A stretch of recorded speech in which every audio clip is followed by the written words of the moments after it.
Olá, pessoal. Hoje é terça-feira, 4 de novembro de 2025, e nosso amigo John Helmer está aqui conosco.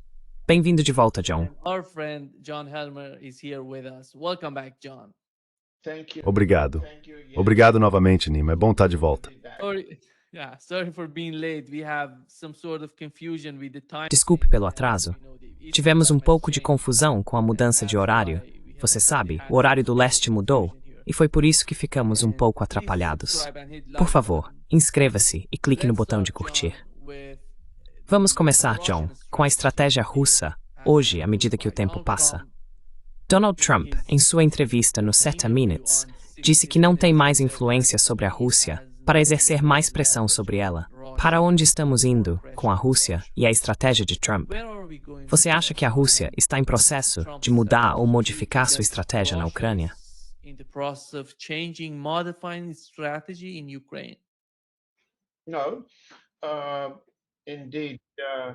Não. De fato, não há sinal de qualquer mudança no campo de batalha, exceto que algumas das restrições impostas ao Estado-Maior na área de planejamento e definição de alvos, que o presidente Putin havia implementado há algum tempo, foram suspensas. Portanto, o que temos agora é a plena execução da estratégia de guerra elétrica que descrevemos anteriormente, com ataques direcionados às redes de fornecimento de energia, às capacidades de produção e assim por diante, até a fronteira com a Polônia. Em segundo lugar, ao longo da linha de frente, estamos vendo uma série de cercos, caldeirões ou bolsões, dependendo da terminologia militar que se use. Depending on what military language you speak, as the Russian side moves westward. À medida que o lado russo avança para o oeste, está cercando grandes grupos de forças ucranianas. O presidente Putin ofereceu publicamente uma forma de rendição, juntamente com permissão para que jornalistas estrangeiros observem a situação e vejam o quão grave ela é. Isso foi rejeitado. Assim, segue-se o acúmulo normal. Primeiro, preparação de artilharia, depois drones e outras formas de bombardeio para enfraquecer cada área antes que as forças russas avancem. As táticas mudam para enganar o lado ucraniano sobre os principais alvos e direções de ataque. Tudo isso, todas as operações táticas estão em andamento agora.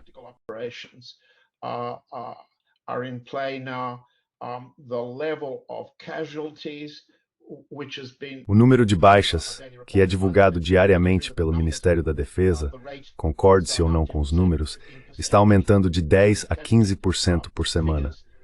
Portanto, as estatísticas de baixas, o nível de perdas, estão crescendo. Não vejo nenhum sinal de mudança nas táticas, operações ou alvos militares. Por outro lado, pode-se dizer que as esperanças, expectativas e planos do presidente Putin de algum tipo de acordo negociado, aquém de uma conquista militar total, foram abandonados, porque o governo Trump, em conjunto com os europeus e Zelensky, não conseguiu chegar a nenhum tipo de acordo.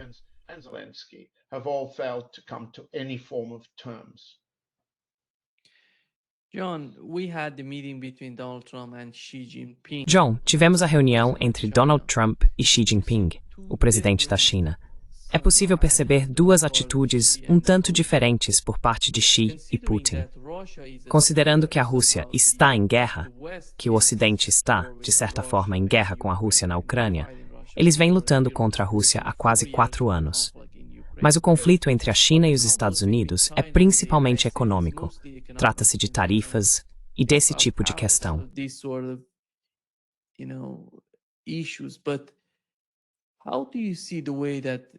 Mas como você vê isso? Por outro lado, quando você observa a diferença entre a forma como Putin encarou o encontro com Donald Trump e a forma como Xi o viu, porque Putin não tinha ninguém em Washington com quem conversar antes de Trump chegar ao poder, isso foi uma grande diferença. Isso pode ser a origem desse tipo de, contraste. Observando Putin e Xi, Xi não estava realmente empolgado em se encontrar com Trump. Dá para perceber isso no comportamento deles. Mas foi diferente no caso do encontro entre Putin e Trump. Como você vê isso? Como você acha que a Rússia enxerga Donald Trump? Você acha que essa percepção está mudando na mente dos russos com o passar do tempo? As time goes by, yes. Com o passar do tempo, sim, mas estamos falando de diferentes tipos de dominância na escalada. Por um lado, pode-se fazer a pergunta, e ela é feita em particular, não tão publicamente, mas cada vez mais, desde a reunião de Busan entre Xi e Trump, por que Putin não corta a Ucrânia da Polônia de forma tão contundente a ponto de convencer Trump a chegar a um acordo? Tão contundente quanto o presidente Xi cortou o fornecimento de metais raros aos Estados Unidos, o que teve o efeito de provocar uma retirada significativa de Trump em relação a todas as principais ameaças de guerra econômica que ele havia listado e começado a implementar contra a China. Agora, por um lado, e você disse isso, e obrigado por dizer, Nima, há uma diferença significativa.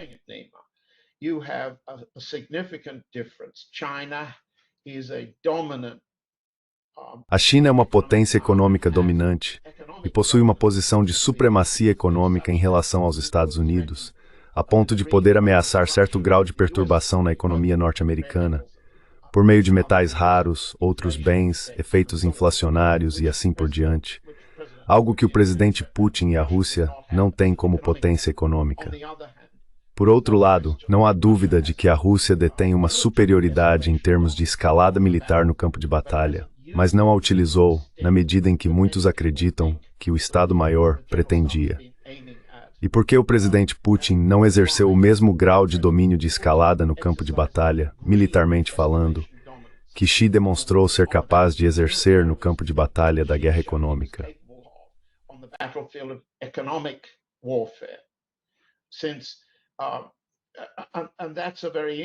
E esse é um problema muito interessante. Você também viu que o presidente Putin, em sua abordagem a Trump no Alasca, na reunião de cúpula em Anchorage em meados de agosto, mostrou um grau de, bajulação em relação a Trump, que Xi se recusou a demonstrar. Eu o chamei de os chineses. Os chineses sabiam que não havia nenhum endosso aos chamados esforços de Trump pela paz no Oriente Médio. Houve sim, por parte do presidente Putin. Não houve endosso chinês à candidatura do presidente Trump ao Prêmio Nobel da Paz. O presidente Putin disse isso. Xi ignorou. Não houve sorrisos chineses. Nenhum sorriso. O presidente Putin fez questão de sorrir. A abordagem que Putin adotou foi bastante consistente com a de todos os europeus e todos os líderes asiáticos, incluindo o primeiro-ministro Modi, que se encontraram com Trump.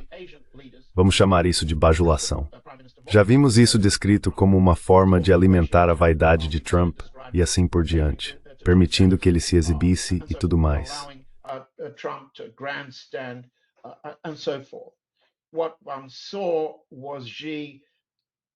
O que se viu foi Xi demonstrando a recepção mais fria a Trump que qualquer pessoa havia mostrado. E isso deixou Trump, indiscutivelmente, dava para ver em seu rosto, em seus movimentos.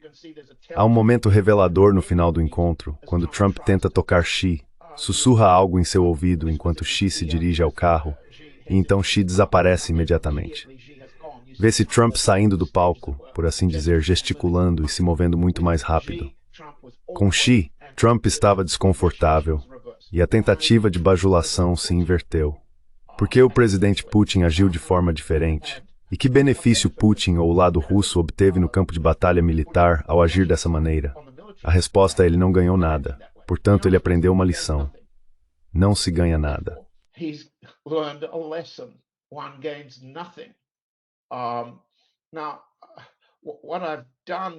Agora, o que eu fiz em preparação para hoje foi analisar a forma como a Casa Branca de Trump tem divulgado fichas informativas após cada uma de suas reuniões com líderes aliados importantes e com Xi. De 16 de agosto até hoje, a Casa Branca publicou 36 fichas informativas. Eles as chamam de fichas informativas. Cada uma foi divulgada para documentar e detalhar os termos dos acordos que os funcionários de Trump dizem ter feito com cada um desses chefes de governo com quem se reuniram. 36 no total.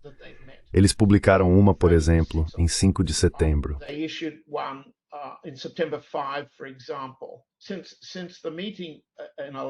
Desde a reunião no Alasca, em 16 de agosto, eles emitiram 36 desses documentos. Um em 5 de setembro, com o primeiro-ministro japonês. Depois, em 19 de setembro, após Trump se reunir com o primeiro-ministro Keir Starmer, do Reino Unido. Em 9 de outubro, depois que Trump se encontrou com o presidente da Finlândia, Alexander Stubb, e em 20 de outubro, após Trump se reunir com o primeiro-ministro Albanese da Austrália para assinar um acordo de armas, minerais e comércio. Em seguida, entre 26 e 29 de outubro, foram definidos termos de acordo nesses comunicados resultantes das reuniões de Trump com chefes de governo da Malásia, do Japão e da Coreia do Sul. Por fim, em 1º de novembro, a Casa Branca divulgou um comunicado detalhando o que afirma ter sido acordado entre Trump e Xi em sua reunião 48 horas antes.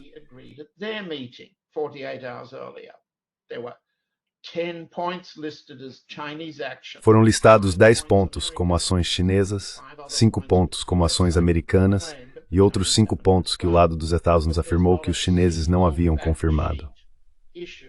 Mas não há uma única ficha informativa identificando qualquer coisa que Trump e autoridades da Casa Branca digam ter acordado com o presidente Putin.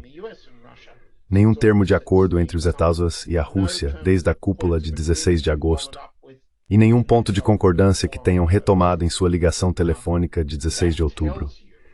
Isso por si só revela várias coisas e explica, acredito, bastante coisa. Lembre-se, e já dissemos isso neste programa, os russos divulgaram um plano detalhado de 32 pontos, com termos para resolver o conflito na Ucrânia.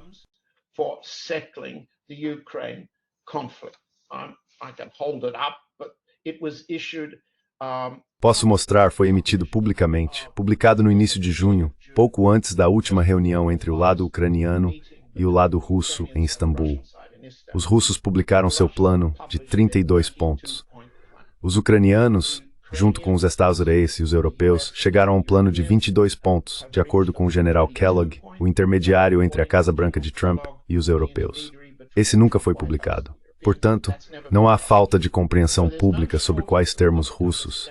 Houve simplesmente uma recusa por parte dos Estados Unidos em explicar quais eram os termos. Agora, uma explicação para essa ausência é que Trump nunca concordou com nenhum dos termos que Putin discutiu com ele.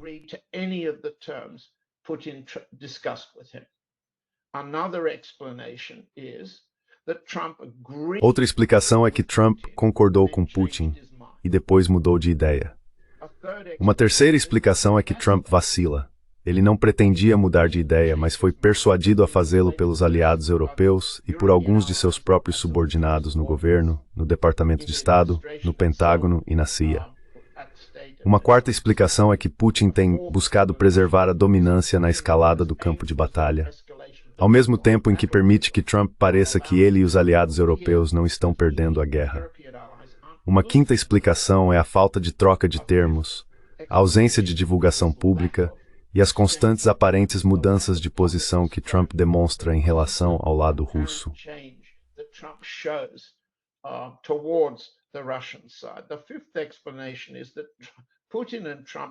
A quinta explicação é que Putin e Trump concordaram em ganhar ou comprar tempo um do outro, adiando a percepção pública e o custo político de quem tem a mão mais fraca ou mais forte. E a sexta explicação é que todas as explicações que acabei de apresentar são verdadeiras, mais ou menos ao mesmo tempo. Isso pode ser descrito por muitos como a confusão de Trump ou a incerteza de Putin, ambos os lados tendo um conjunto de termos e depois mudando-os, ou os aliados europeus persuadindo os Estados Unidos a mudar sua posição de tempos em tempos. De qualquer forma, temos uma situação em que, como você disse, às vezes Trump tem sido favorável a um acordo de paz com um cessar-fogo em seguida, o que está no plano russo de 32 pontos.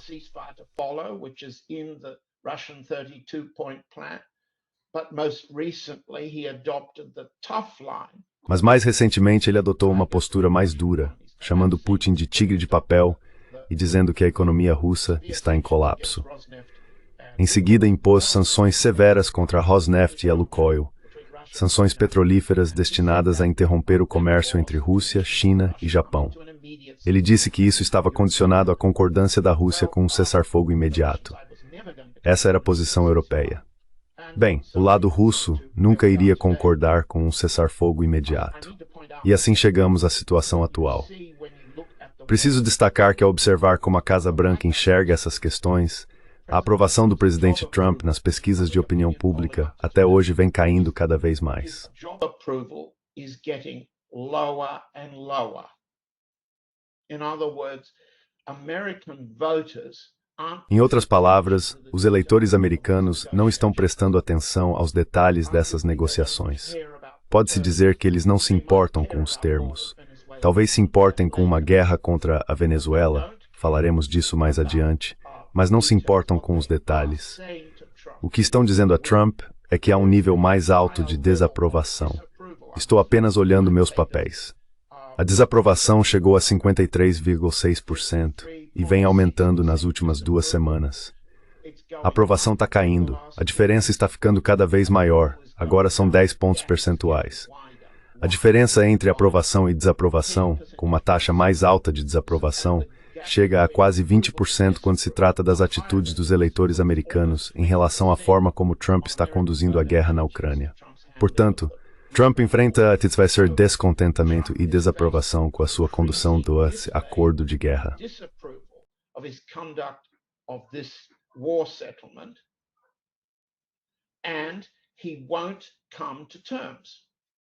E ele não vai chegar a um acordo. Então, com relação à China, ele recuou rapidamente para salvar essencialmente os custos eleitorais, os custos com os eleitores. A desaprovação que está crescendo dentro dos Estados Unidos em relação à guerra acelerada contra a China. Ele acha que pode se safar ao prosseguir com a guerra contra a Rússia, no campo de batalha ucraniano, mas não pode. A desaprovação está aumentando. Então, ele deixou escapar algumas dicas de que a Rússia deveria encerrar a guerra. Talvez que ele devesse deixá-los resolver entre si.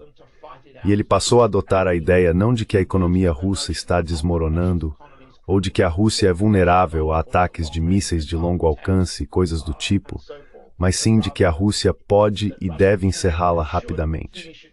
Todas essas ideias que ele expressa não tratam dos termos, mas deixam o presidente Putin muito mais livre para agir.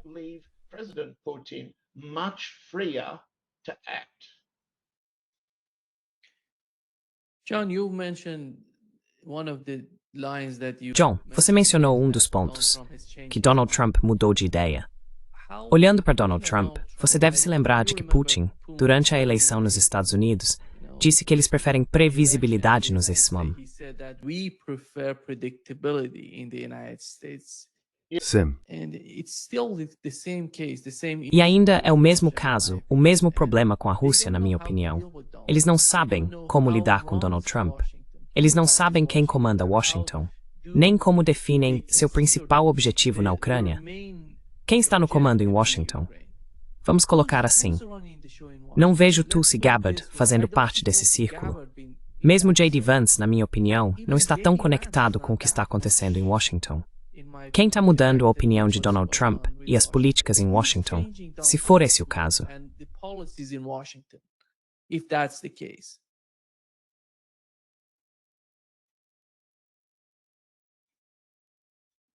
John, pedi seu áudio.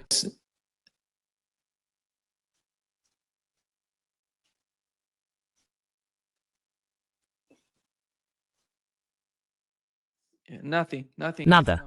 Nada está saindo. Você não está no mudo. Parece que seu microfone está desconectado. Parece que sim. Não. Você está sem som agora.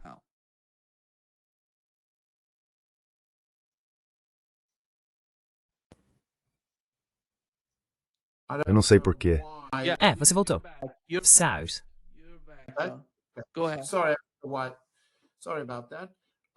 Vá em frente. Desculpe por isso.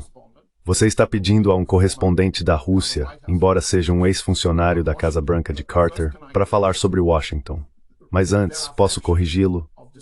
Também existem facções de tomada de decisão na Rússia, com ideias diferentes sobre como lidar com Washington. Então, para simplificar para quem está ouvindo, falamos sobre o Estado-Maior e o Conselho de Segurança, que reúne os militares, os serviços de inteligência, o Ministério das Relações Exteriores e o ex-presidente Dmitry Medvedev.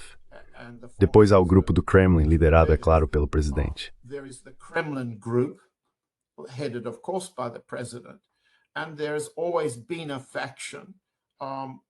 E sempre houve uma facção no setor empresarial, no Banco Central e em outros lugares que quer restaurar o funcionamento normal dos negócios. Aqueles que não queriam a guerra desde o início, que não estavam preparados para proteger os ativos da Rússia no exterior, que desejam chegar a um acordo com os Estados Unidos a quase qualquer custo militar ou de segurança, apenas para restabelecer os negócios da forma que desejam. Portanto, há uma variedade de facções. A facção empresarial é representada por Kirill Dmitriev, que tem sido o emissário do presidente para discutir negócios e transferências de dinheiro, e negociou com Stephen Witkoff pelo lado norte-americano.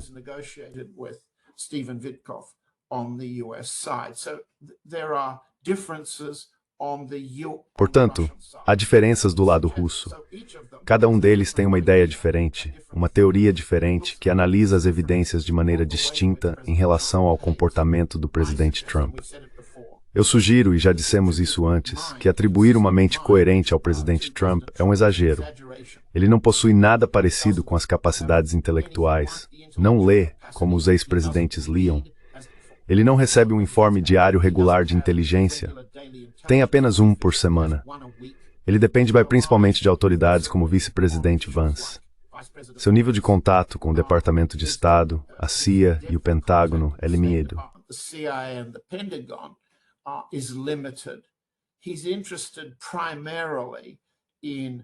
Ele está interessado principalmente em aparência, em votos, em ganhar dinheiro em um grau que nenhum presidente anterior perseguiu, ganhar dinheiro para sua família, ganhar dinheiro com cada uma de suas manobras de política externa, ganhar dinheiro com e através de Howard Lutnick, o secretário de Comércio, Stephen Witkoff, o assessor especial Feinberg, o vice-secretário de Defesa e outros. Então, o que lhes convém são algumas coisas. Primeiro, cada um de seus chamados esforços de pacificação foi acompanhado por uma oportunidade de negócio e recompensas. Segundo, eles nunca podem se dar ao luxo de arriscar perda, derrota ou recuo. Embora tenham sofrido isso em Busan, nas mãos do presidente Xi, eles não o caracterizam dessa forma. O informativo da Casa Branca, como acabei de descrevê-lo, indica 10 concessões da China e 5 dos Estados Unidos.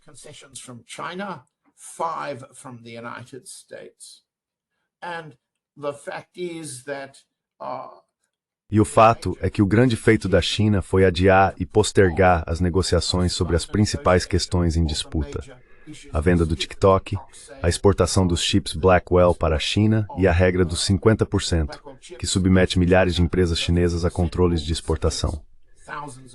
Essas questões ainda não foram decididas, foram adiadas.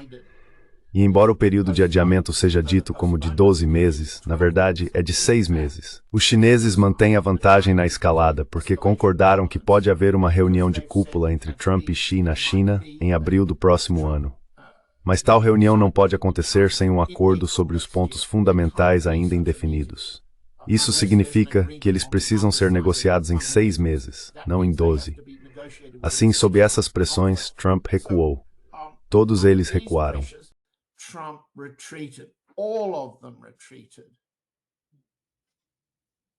And not too happily, Scott Bessent, the secretary... E não muito felizmente, Scott Person, o secretário do Tesouro, anunciou que os chineses haviam cometido um erro ao aplicar sua proibição de metais de terras raras aos Estados Unidos. Na verdade, era o contrário, mas enfim. Sua pergunta foi: como a administração Trump pensa e, portanto, como o lado russo deve calcular? Sim. E a resposta é que, sob a pressão da dominância de escalada do lado russo, eles recuaram, fugiram, cobriram a retirada com uma cortina de fumaça. Trump seguiu os outros em 1 hora e 40 minutos, Maytooth, a retirada.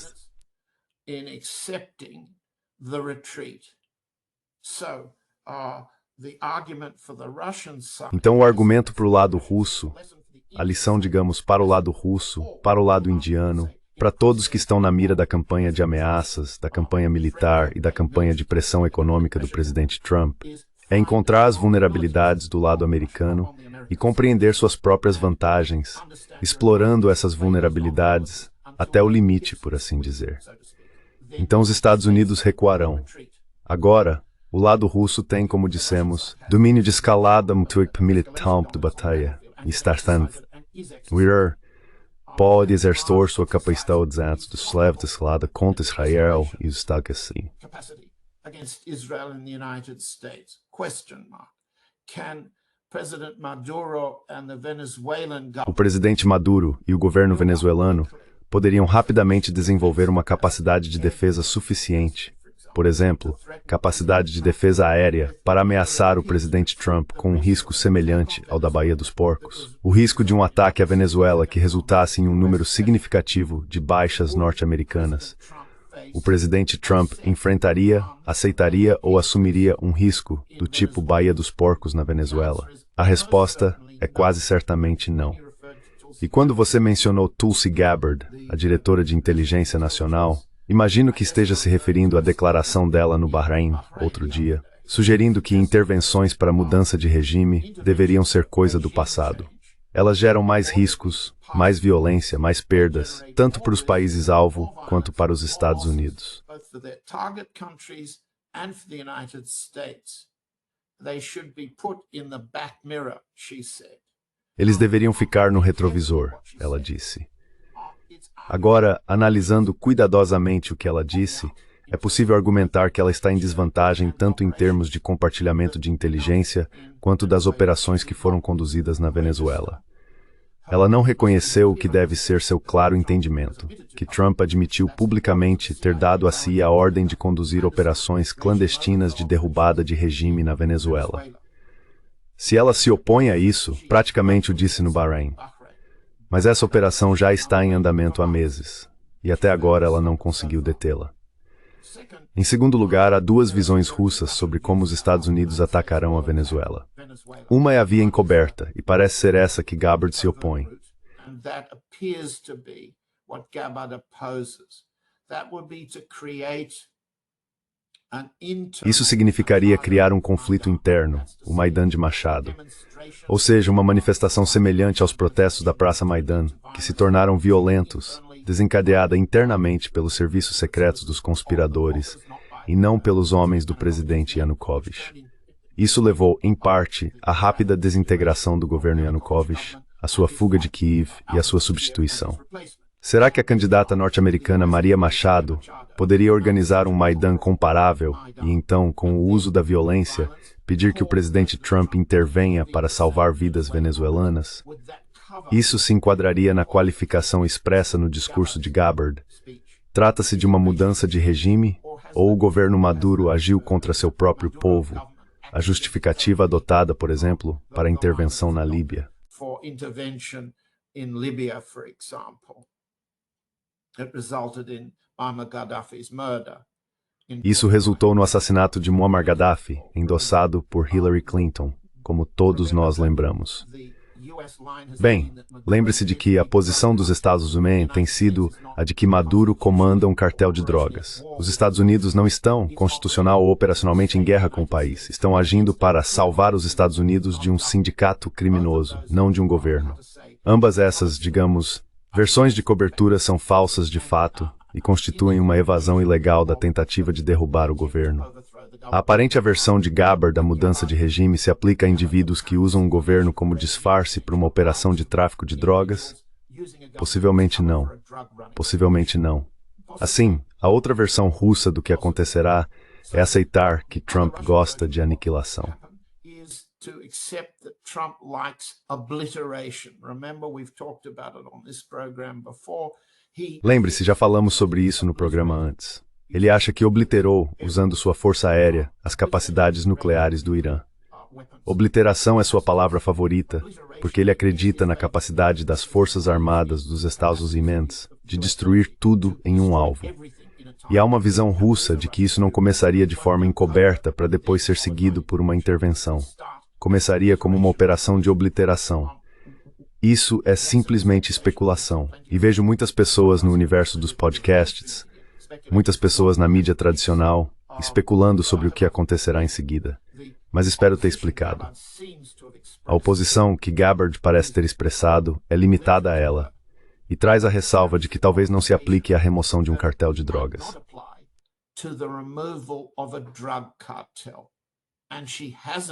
No one has E ela não, ninguém desafiou seriamente a chamada teoria do fentanil que está por trás de toda a operação contra a Venezuela. Mas não é a primeira vez. Acho que já disse isso aqui antes. Escrevi um livro há cerca de 50 anos sobre a história de histórias de encobrimento como essa. Perseguir os chineses na Califórnia por causa do ópio nas décadas de 1880 e 1890, perseguir os mexicanos no Oeste no início da guerra contra a maconha, e assim por diante, passando pela guerra do Vietnã. Essa não é uma técnica nova. Criminalizar um grupo-alvo, atacá-lo e expandir os mecanismos de aplicação da lei nos Estados Unidos, tudo isso torna o tráfico de drogas mais lucrativo. Arriscado sim, mas mais lucrativo. E neste caso é usado para encobrir uma mudança de regime.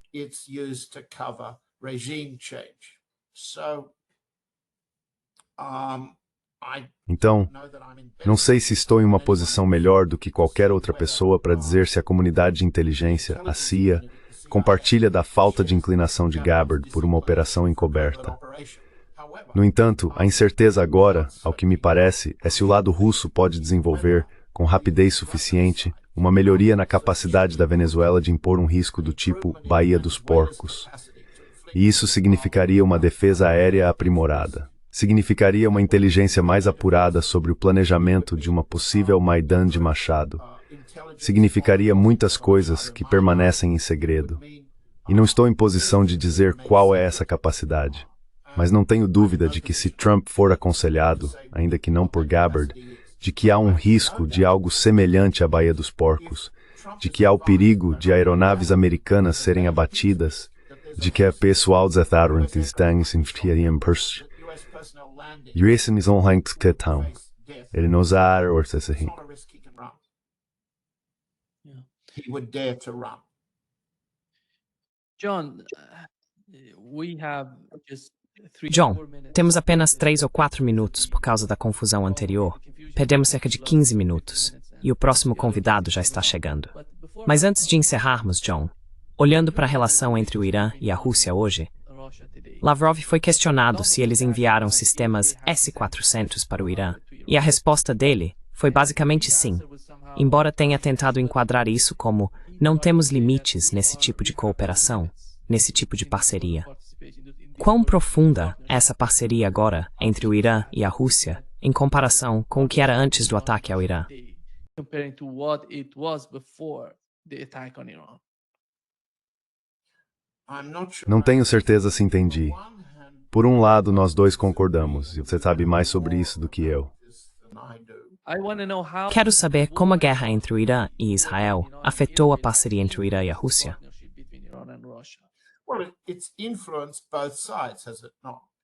Bem, isso influenciou os dois lados, não é?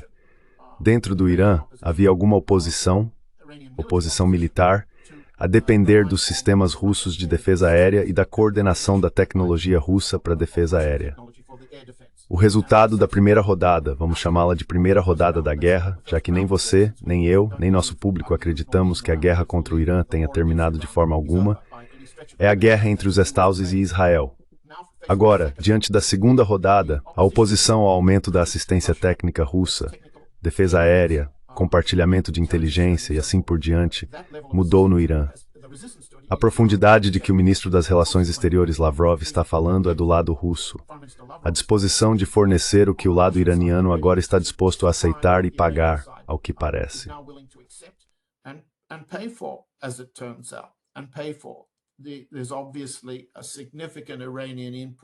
É evidente que há uma contribuição significativa do Irã na forma como o lado russo conduz a guerra de drones na Ucrânia. Portanto, quando Lavrov fala em profundidade, ele também se refere à profundidade do consenso tanto do lado iraniano quanto do lado russo sobre o que precisa ser feito.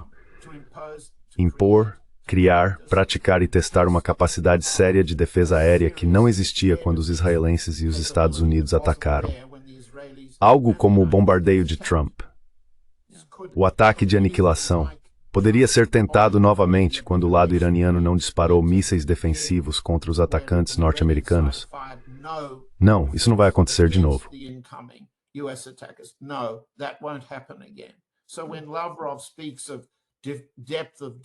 Então, quando Lavrov fala sobre a profundidade da defesa, Ele está basicamente dizendo que, se os Estados Unidos tentarem algo assim novamente, enfrentarão um nível de defesa aérea que a Força Aérea dos Estados Unidos provavelmente não se arriscará a desafiar. Os Estados Unidos, o governo Trump, o próprio Trump, jamais correrão o risco de Carter, de ter aviões abatidos e uma missão dentro do Irã fracassar de forma tão espetacular quanto a tentativa de Jimmy Carter de resgatar os reféns em Tirã. Esse risco, como o risco da Baía dos Porcos, pequenas incursões, grandes perdas, enorme custo político, é o tipo de risco que Trump nunca ousará correr. E eu acho que o presidente Xi mostrou que o presidente Trump não é alguém que gosta de correr riscos. Ele gosta de se ver como sendo...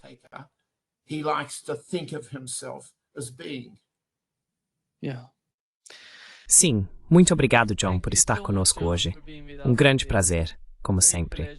Tem outros convidados chegando. Muito obrigado. Foi um grande prazer, John. Obrigado por me receber, Nima. Até a próxima semana. Até mais. Tchau. See you. Bye-bye.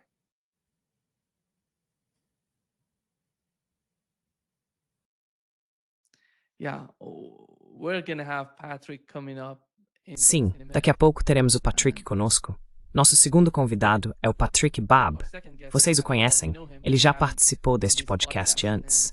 Ele é um jornalista da Alemanha. Como vai, Patrick? Tô bem. How's it going, Patrick? I'm fine. Então, possivelmente precisamos falar uma pausa. We are on live. Estamos ao vivo. Só para avisar. Estamos no ar agora. Então, isso é importante para mim. Certo, temos que entrar ao vivo. Tudo bem, vamos começar. Yeah, exactly. Patrick. Sim, exatamente.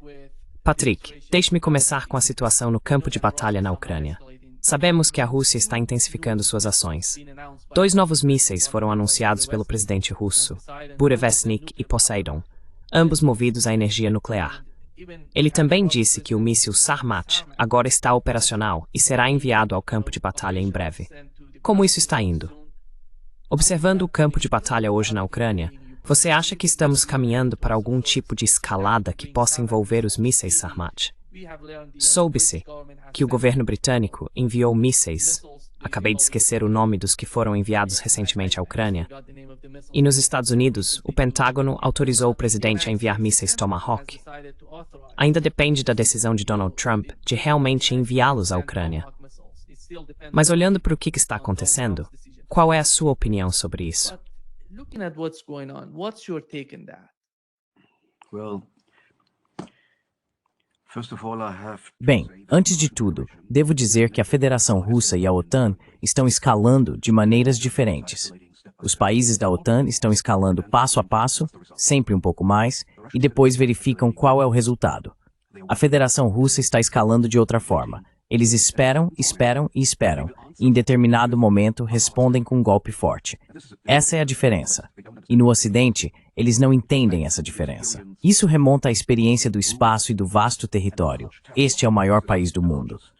E a estratégia é sempre deixar o inimigo entrar nesse espaço, esperar pelo gelo e pela neve, pela lama, e então, em certo momento, quando o momento é mais favorável para o seu próprio lado, revidar com toda a força possível. for your own side, then strike back as hard as you can. And this is a difference. E essa é a diferença. O Ocidente está escalando novamente, passo a passo, e Putin está mostrando ao Ocidente o que vai acontecer. Isso é dissuasão nuclear, o que significa que eles estão prontos para escalar até o último ponto, até a destruição nuclear da Europa. Bem, vamos dar uma olhada na linha de frente. Isso deixa a situação clara. Em uma linha de frente de 1.400 quilômetros, as tropas russas estão avançando. Pokrovsk está cercada. No norte, o exército ucraniano está realmente sob pressão. O objetivo da Federação Russa não é conquistar território. Eles querem destruir o inimigo. They want to destroy the enemy. And according to a leak of Russian De acordo com um vazamento de especialistas em informática russos, hackers do Estado-Maior ucraniano, vemos um número de soldados ucranianos mortos e desaparecidos superior a 1,7 milhão de pessoas. Acho que isso é confiável. Eu estimaria as perdas russas em algo entre 100 mil e 200 mil, provavelmente em torno de 150 mil a 170 mil. Isso está relacionado, acredito, ao grande poder da artilharia, dos drones e dos mísseis. E nessas áreas, a Federação Russa é muito mais forte do que a Ucrânia. Espero que a linha de frente ucraniana desmorone na primavera do próximo ano e que isso marque o fim do Estado ucraniano. Esse Estado será dividido. And this is the end of the Ukraine state. This state will be divided. A western part and an eastern part. Uma parte ocidental e uma parte oriental. E o exército russo está alcançando esse objetivo. Está sendo muito bem sucedido e o Ocidente está sob pressão. Isso torna a situação clara. O que Putin disse ao Ocidente ao mostrar aquelas armas foi: estamos prontos para uma escalada nuclear. Se quiserem jogar duro, nós jogaremos. Somos o maior país do mundo. Temos a melhor chance de sobreviver a uma escalada nuclear na Europa. E isso coloca Trump sob pressão. Ele achava que poderia fazer um acordo, um cessar-fogo rápido. Mas a Federação Russa quer abordar as raízes mais profundas do conflito. E os objetivos da Federação Russa não são um cessar-fogo. Are not ceasefire. The goals are a neutral Ukraine out of NATO. Os objetivos são uma Ucrânia neutra, fora da OTAN, segurança e uma vida segura para o povo russo no leste da Ucrânia, e uma nova ordem de segurança pan-europeia com reivindicações claras. E o Sr. Trump passou a enfrentar uma pressão crescente do Estado profundo em Washington. Esperamos as eleições de meio de mandato no próximo ano, e ele precisa lutar por sua maioria no parlamento. Portanto, ele precisa se alinhar às ideias, à ideologia e às perspectivas políticas do Partido Republicano. Grande parte dos republicanos são belicistas, e Trump também está sob pressão da União Europeia. A União Europeia hoje é uma belicista antidemocrática, um despotismo, nada além disso, é um despotismo antidemocrático. Is an anti-democratic despotism. And the European leaders know. E os europeus, os líderes europeus, sabem que sua única chance de sobreviver é continuar a guerra, prolongá-la, porque levaram seus próprios países a um beco sem saída, financeiramente, ideologicamente e politicamente. Deixe-me começar pela política e pela ideologia. A guerra na Ucrânia é a maior mentira contada à população europeia desde a Segunda Guerra Mundial. Não é absolutamente uma guerra de agressão não provocada. Essa guerra não começou com a invasão russa, em 24 de fevereiro de 2022. Ela começou com o golpe orquestrado e organizado pela OTAN, pela UE e pelos Estados Unidos na Praça Maidan, em Kiev, em fevereiro de 2014. Após esse golpe, uma onda de violência se espalhou pelas partes orientais do país contra a população russa.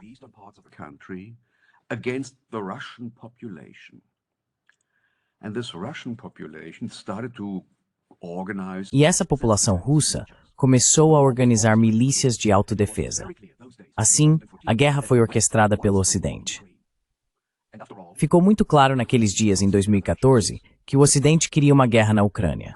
Afinal, a Federação Russa não viu outra opção senão invadir, porque observou, junto com os monitores da OSCE, que o lado ucraniano estava preparando um ataque contra as repúblicas separatistas de Lugansk e Donetsk, e também pretendia retomar a Crimeia por meios militares. Essa é a razão original da guerra, a expansão da OTAN para o leste, incluindo a Ucrânia. É a estratégia do Ocidente trazer a Ucrânia para a esfera capitalista ocidental e retirar o leste da Ucrânia da área de influência russa. Esse é o contexto.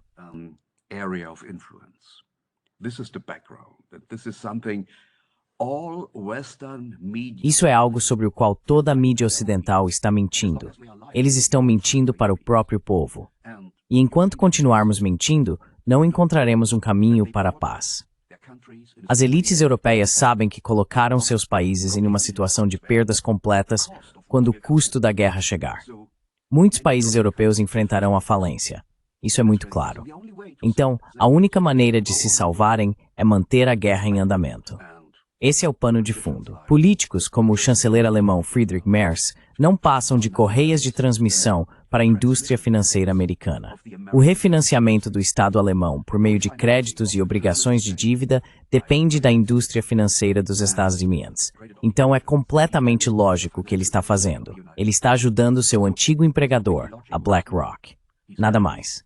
His former employer, BlackRock, nothing else. And the cost doesn't matter. In the end, E o custo não importa. No fim, veremos uma União Europeia completamente desmantelada e veremos na Europa uma sucessão de estados fracassados. A distopia parece uma cena do filme de Hollywood Mad Max. É isso que eu espero para a Europa. Mas essa ampla estratégia dos líderes europeus coloca Trump sob uma pressão cada vez maior. Talvez ele tenha cerca de 2.000 pessoas ao seu lado na administração, mas toda a administração conta com cerca de 250.000 de pessoas. Então ele não pode vencer o Estado profundo, está cercado por ele, sob pressão de seu próprio partido e dos europeus. Essa é a situação que vejo desde o início da mudança de regime. Since the market of regime changes these days are so, popular and Mudanças de regime hoje em dia são tão populares e ativas. Até Tulsi Gabbard estava falando sobre mudança de regime e sobre como isso poderia ser devastador em qualquer país. Você acha que a ideia da guerra na Ucrânia, Patrick, era realizar uma mudança de regime na Rússia? Esse era um dos principais objetivos? Eles ainda acreditam, de forma delirante ou ilusória, que ainda há uma possibilidade de promover uma mudança de regime na Rússia. Sabe, eles estão falando em confiscar ativos russos, sanções atrás de sanções, até mesmo continuar a guerra, que poderia prejudicar a Rússia a longo prazo. Isso ainda é o que se passa na mente dos europeus, pelo menos, sem contar os americanos.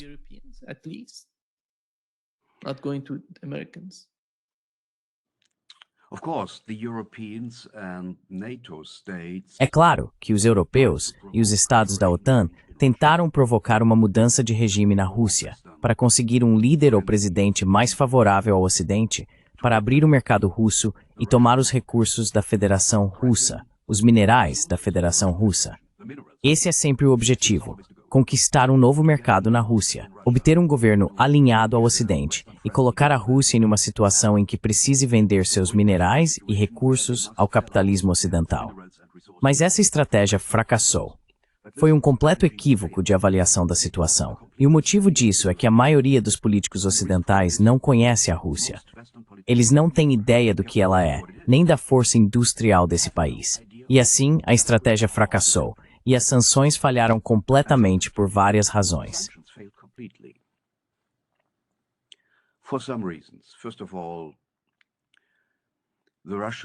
Em primeiro lugar, a Federação Russa está sob sanções desde 2014, e a indústria e a economia russas conseguiram conviver com essas sanções e produzir muitos itens que antes eram importados. O segundo ponto é que mais de 150 países mantêm relações com a Federação Russa porque precisam das exportações russas para suas próprias economias. Isso é absolutamente necessário. Portanto, a Federação Russa não está isolada. Quem está isolada é a Europa. E o terceiro ponto é que a Federação Russa conta com o apoio da China, da Índia e de outros países do BRICS, porque o BRICS se sente forte o suficiente para enfrentar a OTAN e os Estados Unidos. Assim observamos uma mudança de poder dos Estados Unidos e da Europa para o leste asiático.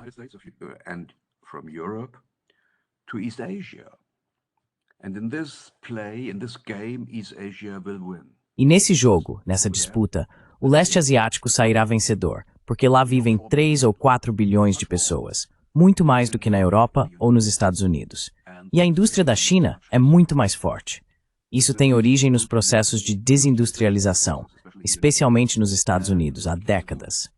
Assim, no fim das contas, a estratégia ocidental fracassou completamente.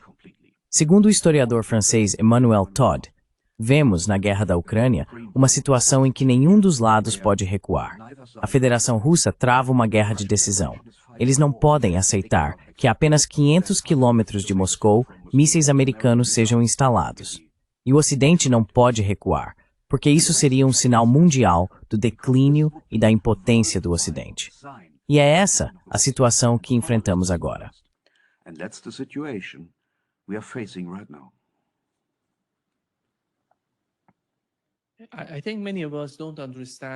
Acho que muitos de nós não entendemos como o Ocidente vê o conflito na Ucrânia.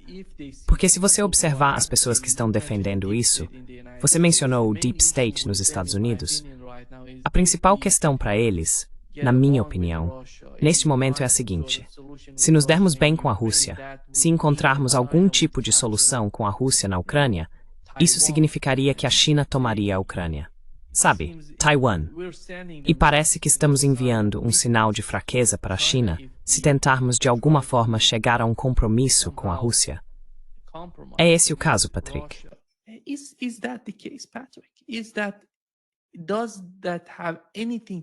Isso tem alguma relação com a realidade? Porque a Rússia e a China são muito mais racionais. Eu olho para a China hoje. Eles sabem o que querem com a Rússia, com o Ocidente. E estão apoiando a Rússia no conflito na Ucrânia, porque sabem que se algo ruim acontecer na Ucrânia contra a Rússia, eles serão os próximos. Qual é o seu entendimento sobre um dos principais objetivos do Ocidente? De que se fizerem concessões à Rússia na Ucrânia, teriam que fazer o mesmo com a China em Taiwan. É esse o caso?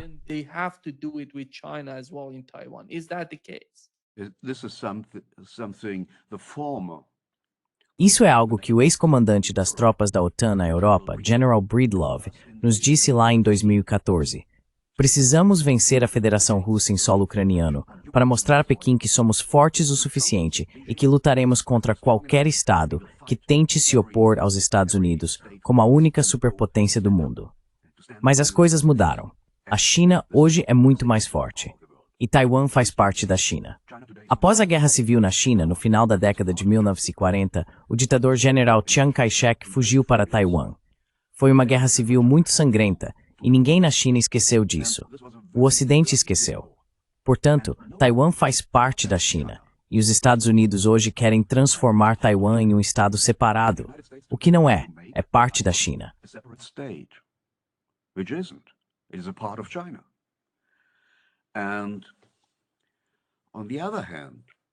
Por outro lado, a estratégia política ocidental de colocar a Federação Russa sob pressão em solo ucraniano teve o efeito de aproximar cada vez mais a Rússia e a China.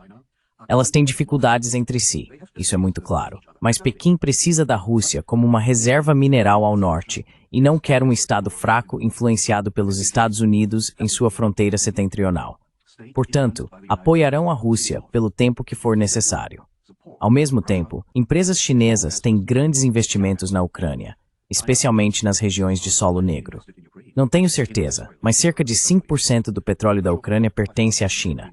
Assim, eles querem a paz para se beneficiar e obter retorno desses investimentos, mas não em termos ocidentais, e sim em termos russos. E essa é a diferença. Nada de expansão da OTAN para o leste, uma Ucrânia neutra que mantenha relações com vários países.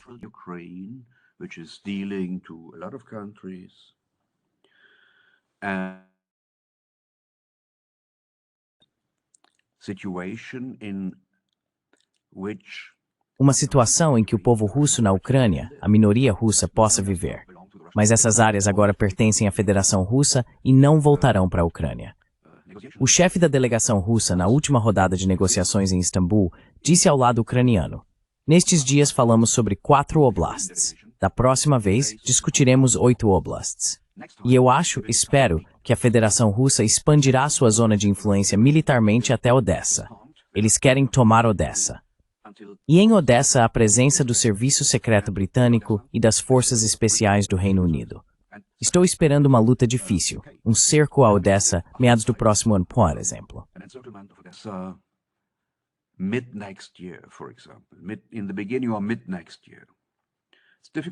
No início ou no meio do próximo ano. É difícil dizer, porque o Dnieper é um rio muito largo, próximo ao Mar Negro, com cerca de 3 quilômetros de largura. É difícil atravessar o rio Dnieper de forma militar, mas eu espero que a Federação Russa faça isso. E quanto mais o Ocidente prolongar a guerra, mais destruição veremos. Então, sua primeira pergunta foi sobre escalada. E sim, o lado russo escalou. A resposta aos mísseis de longo alcance direcionados à Federação Russa foi a destruição de toda a infraestrutura energética da Ucrânia. E as coisas continuarão.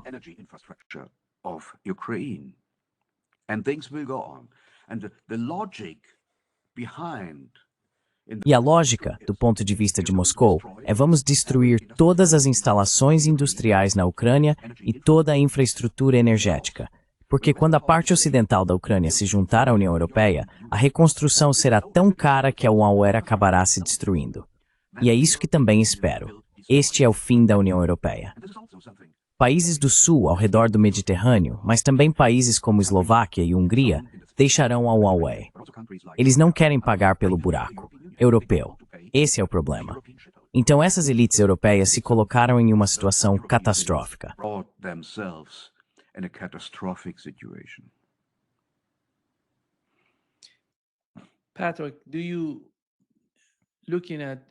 Patrick, olhando para a Europa hoje, sabemos que a Eslováquia e a Hungria estavam muito esperançosas em relação a Donald Trump e a sua administração.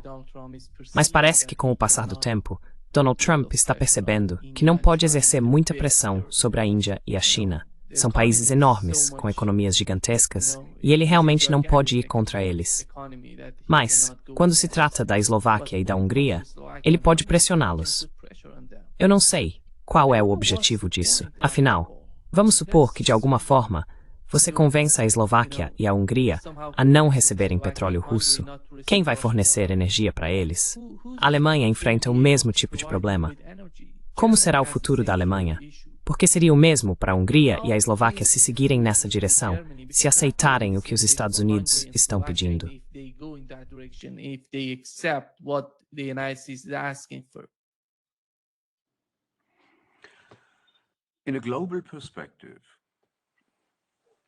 De uma perspectiva global, Trump sabe que seu próprio país, os Estados Unidos, não é forte o suficiente para pressionar Índia, China e Rússia ao mesmo tempo.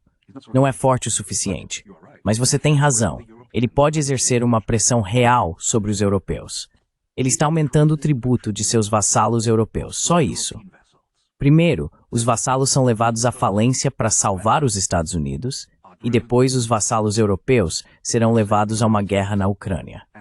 Essa é a estratégia.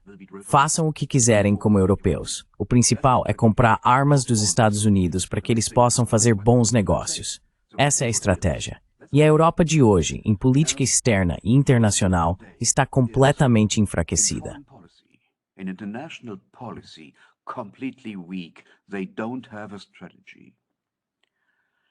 Eles não têm uma estratégia. E chegará o dia em que a economia europeia estará muito fraca em escala global. Isso significa que a Europa e os europeus não terão mais importância. Temos um cabo da Ásia, como escreveu o poeta francês Paul Valéry há cerca de 100 anos. Nada mais. Nós mesmos nos colocamos nessa situação. E temo que não haja caminho de volta, porque a população da Europa, em todos os países, está adormecida. Não há pressão nas ruas, nem grandes protestos, nem manifestações. Isso significa que as elites querem e estão nos conduzindo ao abismo. Portanto, tem uma expectativa negativa à Europa. Negative expectation for Europe.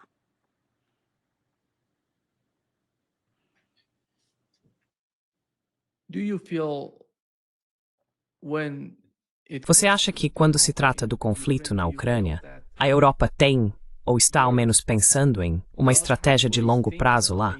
Você mencionou Odessa. Se Odessa cair, é o fim da Ucrânia. Eu não vejo nenhum tipo de futuro, porque ainda há tempo. Donald Trump e sua administração, junto com os europeus, ainda tem tempo para salvar Odessa, para criar algum tipo de, acordo para Odessa que possa ajudar a Ucrânia, a parte ocidental da Ucrânia, a permanecer conectada ao Mar Negro. Mas se Odessa cair, é o fim da Ucrânia. A Europa está se colocando na mesma posição que a Ucrânia, tornando-se, um estado isolado, sem conexão com o Mar Negro. Até que ponto a Europa realmente consegue apostar no que está acontecendo na Ucrânia?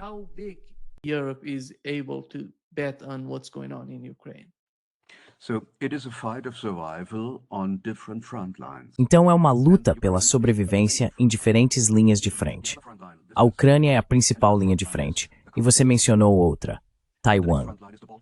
Há também a região do Cáucaso, e a próxima linha de frente é o Mar Báltico. Acho que a OTAN quer ampliar essa guerra em uma escala maior. A OTAN quer escalar o conflito no Mar Báltico, e os europeus estão tentando provocar mudanças de regime, por exemplo, na Geórgia, na região do Cáucaso e na Moldávia. Do outro lado, eles estão fazendo o máximo que podem, mas não conseguem entender que vão perder. Agora chegamos ao 19º pacote de sanções, e todos esses pacotes acabaram voltando como um bumerangue. O impacto foi muito forte, e a Federação Russa não foi fortemente afetada por essas sanções. Fazer a mesma coisa repetidamente e esperar um resultado diferente. Essa é a definição de loucura. Mental madness. And I think what we see is Acho que o que vemos é uma elite degenerada, uma elite completamente incapaz de liderar. Veja Starmer ou Macron. Essas pessoas simplesmente não são capazes de governar um país. Mas o povo está adormecido. Vladimir Ilyich Lenin escreveu, há mais de 100 anos, que as revoluções acontecem quando as classes superiores não conseguem continuar e as classes inferiores não querem continuar. Hoje, na Europa, estamos em uma situação em que os de cima não conseguem seguir adiante. Estão em um beco sem saída completo. Mas os de baixo, as pessoas comuns, ainda querem continuar. Elas querem seguir em frente, mesmo estando em um estado de fadiga, de loucura ou algo assim. Não consigo realmente explicar. As pessoas são incapazes de lutar por seus direitos. E se você não quiser fazer algo contra os belicistas, acabará na linha de frente. Esse será o destino. E sim, o futuro. São em Palat. this will be the future of the German population.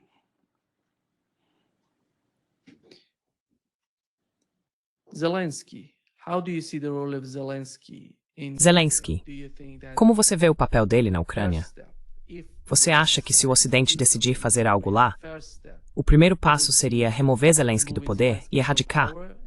Não estou falando apenas de Zelensky em si. Estou falando do movimento por trás dele. Andy, você mencionou o papel britânico em Odessa. Sabemos que a inteligência britânica está apoiando Zelensky. Eles estão até apoiando Zaluzhny para ser o próximo presidente da Ucrânia. Isso é aceitável para a Rússia? Ou a Rússia prefere algo na parte ocidental da Ucrânia semelhante ao que existia antes do golpe de 2014? What they had before the coup in 2014. The Ukraine people will not have a future. O povo ucraniano não terá futuro com o Sr. Zelensky como presidente. A sobrevivência de Zelensky depende da guerra. Quando a guerra acabar, o espetáculo termina para ele. Ele não permanecerá mais no poder. Provavelmente será também o seu fim físico. O fim da guerra trará o fim do governo dos fascistas ucranianos da Galícia, da Ucrânia Ocidental. Essas pessoas têm um profundo interesse em continuar a guerra, e isso torna muito difícil para o Sr. Trump encerrá-la. Ele provavelmente poderia um acordo com o Sr. Putin, mas os líderes fascistas da Ucrânia diriam: "Ah, tem um acordo? Que grande espetáculo!" Oh, we have a deal. That's a great show. But we right here will decide when the Mas nós aqui mesmo é que decidiremos quando o acordo vai funcionar. Essa é a diferença. É extremamente difícil implementar esse possível acordo. O próximo ponto crucial é a cooperação profunda entre a OTAN e os fascistas ucranianos. É uma cooperação profunda. Eles se conhecem nas forças armadas e nos serviços secretos. Eles vêm cooperando há 2 décadas. Esses caras são amigos. Eu conheço oficiais do exército alemão que cooperaram de perto com o atual embaixador ucraniano em Londres, Zaluzhny. Eles se conhecem. Mas o corpo de Zaluzhny está coberto de suásticas. E o que é isso? Essas pessoas são fascistas. Vai ser muito difícil impedir isso. And it will be very difficult to stop this. And Trump and his team tried to implement a deal. E Trump e sua equipe tentaram implementar um acordo para assumir o controle das usinas nucleares na Ucrânia. Foi uma ideia inteligente, embora não vá acontecer.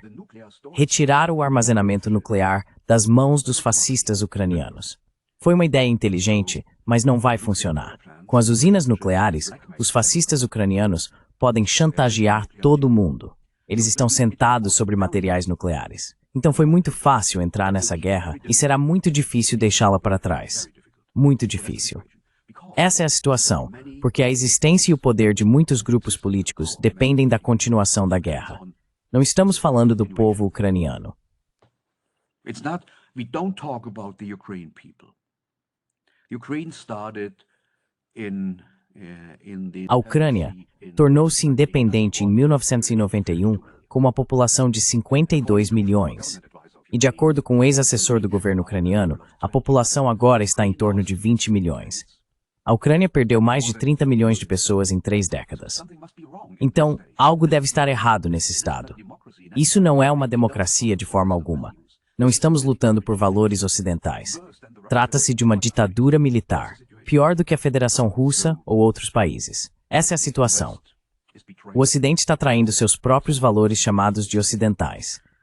E isso é apenas uma luta entre um mundo unipolar liderado pelos Estados Unidos e todas as forças que querem construir um mundo multipolar.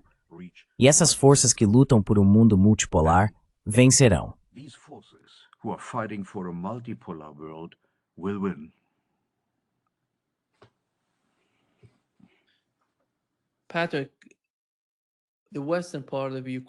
Patrick, a parte ocidental da Ucrânia, se eles perderem Odessa, sabemos que no oeste há várias facções, várias minorias, romenos, húngaros, poloneses.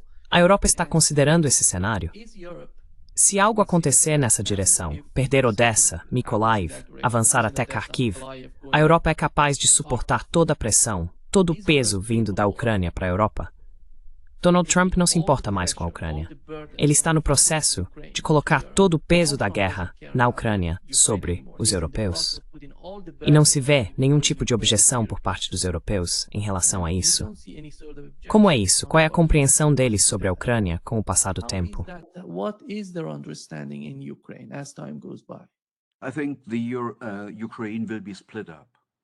Acho que a Ucrânia será dividida em um futuro próximo, em 2 partes. Uma parte oriental com a Rússia e uma parte ocidental mais próxima do Ocidente.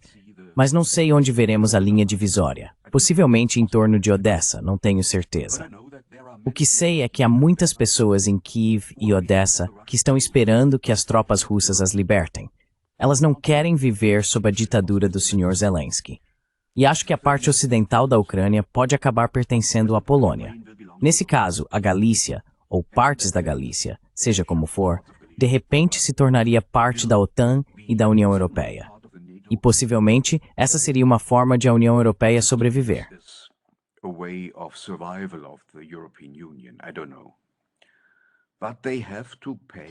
Eu não sei, mas eles têm que pagar o custo da guerra, o custo das armas e o custo da reconstrução.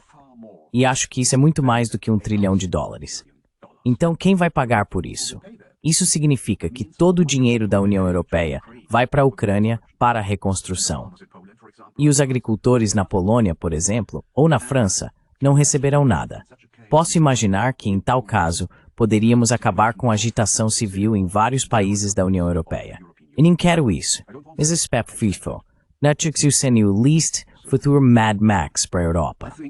The realistic scenario is Mad Max for Europe.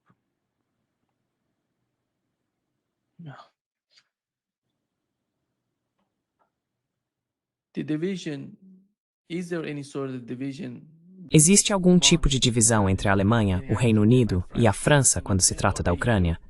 Ou eles partem do mesmo ponto de vista? Sabem o que querem? Seus objetivos são os mesmos? Ou, nos bastidores, há algumas diferenças entre esses 3 países, os principais apoiadores da Ucrânia na Europa?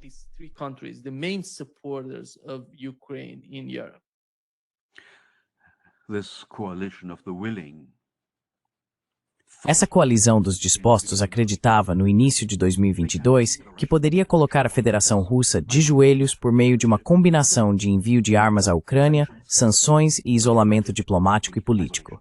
Mas nada funcionou. Eles venceram apenas a guerra das narrativas, e apenas na Europa e nos Estados Unidos, nos países da OTAN, não no resto do mundo.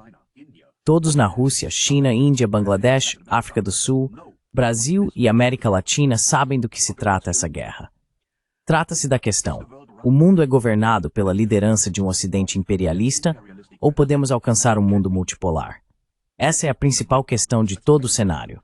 E os líderes europeus subestimaram seu oponente. E esse é o pior erro que se pode cometer na política. Eles tentaram colocar a Federação Russa de joelhos, e essa estratégia fracassou completamente. This strategy failed completely. Now they are all on the loser side, Agora, eles estão todos do lado dos perdedores e não têm outra estratégia além de continuar a guerra. Com políticos racionais, com pensamento claro, começaria um processo de negociação para reduzir a destruição e o custo da guerra. Mas eles não podem fazer isso porque estão tão imersos em sua própria ideologia. São prisioneiros de sua própria propaganda, prisioneiros de sua própria estratégia. Eles sabem que estão tão profundamente envolvidos que não podem parar.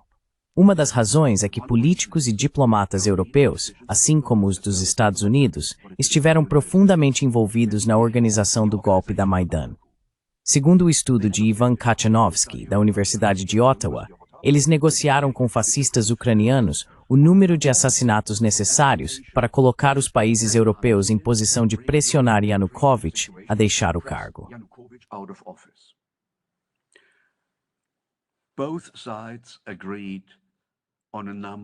Ambos os lados concordaram com centenas de assassinatos, e era assim que funcionava. Isso significa que alguns líderes europeus devem ser levados à prisão. Isso é um ato criminoso. Eles participaram de uma matança, de uma série de assassinatos, e sabem disso. Esses políticos ainda estão no poder e não podem recuar. Eles precisam continuar a guerra, porque todas as suas mentiras viriam a público. E isso seria o fim. O fim político, provavelmente também o fim pessoal, desses políticos. Essa é a razão mais profunda. Em todos os países europeus, precisamos de reformas. Reformas profundas, econômicas e políticas. Mas a classe política vai impedir esse processo de reforma. É uma questão de sobrevivência para eles. It's a matter of survival for them.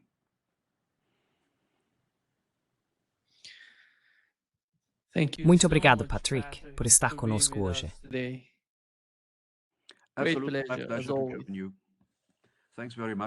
Grande prazer. Muito obrigado pelo convite. Espero. Bem, hoje pensei um pouco de forma distópica, mas acho que isso não é uma distopia. É realismo. Not a dystopia, it is realism. Exatamente. Alright. Divirta-se, Patrick. Tenha um ótimo dia. Tchau, tchau. E obrigado, Nima. Mais uma vez, obrigado. Bye. Tchau.